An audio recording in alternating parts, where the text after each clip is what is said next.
My dear students, good morning all of you.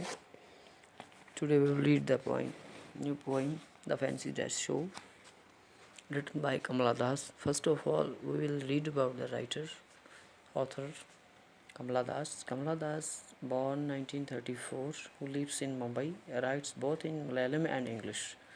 She was honored with the Kerala Sahityat Academy Prize in 1967 for her collection of short stories entitled Thanappu, The Colt. She has published 3 volumes of verses. She won the Poetry Award, the Asian Pen Anthology in 1964. Her poetry books are Summer in Calcutta, 1965, The Descendant, 1967, The Old Playhouse, and other poems. She is acclaimed as one of the most outstanding Indian poets in English. She is aware of world around her and she gives expression to modern Indian women's thoughts, feelings, and predicaments. Her autobiography, My Story, brings out the persistent preoccupations of her poetry. कमला दास का जन्म 1934 में हुआ। वो मुंबई में रहती है और दोनों भाषा में लिखती है, मलयालम में और इंग्लिश में भी। उसको 1967 में केरल साहित्य प्राइज़ दिया गया, उससे सम्मानित किया गया फॉर हर कलेक्शन शॉर्ट, उसकी शॉर्ट स्टोरी के कलेक्शन के संबंध में, जिसका शीर्षक था Thanuppu, the cold. She has published 3 volumes of verses. उसने पोइमों की 3 किताबें लिखी। उसने पेन एंथोलॉजी अवार्ड 1964 में उसको दिया गया, उसने जीता। उसकी जो पोइम थी समर इन कलकत्ता 1965 में, डिसेंडेंट 1967 में, ओल्ड प्ले हाउस और अदर पोइम, ये उसकी पोइम थी। उसको भारतीय कवियों में एक विशिष्ट कवि के रूप में उसका सम्मान दिया जाता है, उसका सत्कार किया जाता है। वो कमला दास है, वो उसके जो इर्द गिर्द दुनिया है उसके प्रति काफ़ी सचेत है। उसने अपनी पोइमों में, उसकी पोइम्स में, कविताओं में भारतीय जो औरतें हैं, नारी है, उसकी भावनाओं को, फीलिंग्स को, विचारों को उसने व्यक्त किया है। हमें कहने का मतलब, उसकी कविताओं में हमें भारतीय नारी के विचार और फीलिंग्स देखने को मिलती हैं, उसने व्यक्त की हैं। उसकी जो ऑटोबायोग्राफी है, माई स्टोरी, पेश करती है प्रिसिस्टेंट, जो ना प्रिसिस्टेंट होता है, ना बदलने वाला, दृढ़, प्री ऑक्यूपेशनल पूर्व कार्य ऑफ हर पोइट्री। जो उसकी ऑटोबायोग्राफी है, माई स्टोरी, उसका ना बदलने वाला पोइट्री का कार्य वो व्यक्त करती है। फैंसी ड्रेस शो, ये जो पोइम है, मई 1970 में उसने लिखी। Concern itself mainly with the cant and sham of the conventionally virtuous, जो परंपरागत, जो धोखाधड़ी और झूठ फ्रेब से, जो परंपरागत झूठ फ्रेब सदियों से चला रहा, उससे जो संबंधित है।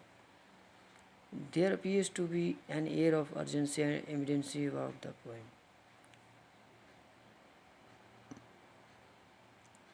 The poetess lashes hypocrites in society who disguise their true selves to appear noble and virtuous. The poem is an excellent satire. It tears as under the veneers of those who pass for the honest, the noble, and the virtuous by the window, depressing their real hideous selves. The thrust of the poem is in keeping with the overall ethos of Kamala Das' work.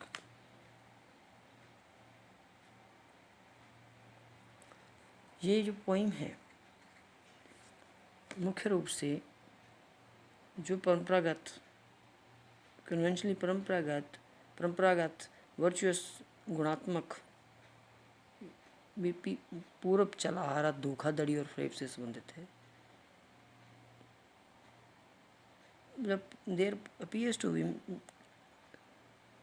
जो हमें महसूस होता है urgency, ज़रूरत, emergency, तुरंत, जो समाज में जो तुरंत बदलाव की ज़रूरत है वो हमें महसूस होती है। जो कवित्री है वो इस पखंडी समाज पर एक स्टायर करती है, कमेंट करती है। वो कहती है कि इस दुनिया में सभी लोग एक अलग भेष में हैं। उनका जो उन्होंने एक फैंसी ड्रेस के रूप में उन्हें रूप धारण किया हुआ है।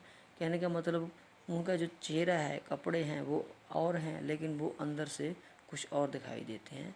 वो पॉलिटिशियन की, धार्मिक जो देशभक्त हैं उनकी भी वो इस कविता में उदाहरण देती है कि वो उनके काम क्या हैं, वो दिखते क्या हैं और करते क्या हैं, और उनका जो भी कर रहे हैं उनका मकसद करने क्या है। वो कहती है कि जो राजनीतिवान है सफ़ेद कपड़े पहनते हैं, अपने आप को अच्छा शो करने के लिए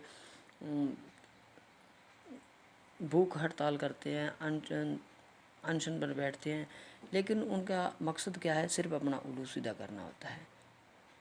राजनीति उल्लू अपना सीधा करते हैं, कहने का मतलब अपना मतलब निकालना होता है। उनको लोगों के प्रति कोई सहानुभूति कुछ नहीं होता, सिर्फ उनको क्या वो झूठ और प्रेम ही करते हैं।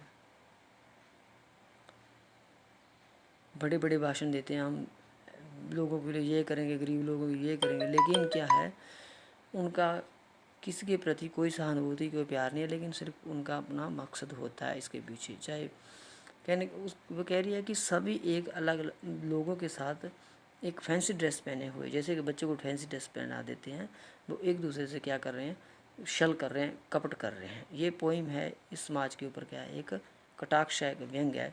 इसमें मतलब भारतीय नारी की उसने फीलिंग को भी व्यक्त किया है, अभी कैसे सदियों से उसके साथ हो रहा है, ये इस पोइम में दिया गया है। वो दुनिया का जो गंदा बदसूरत चेहरा है वो सामने लाने का यत्न करती है। Thanks, have a nice day.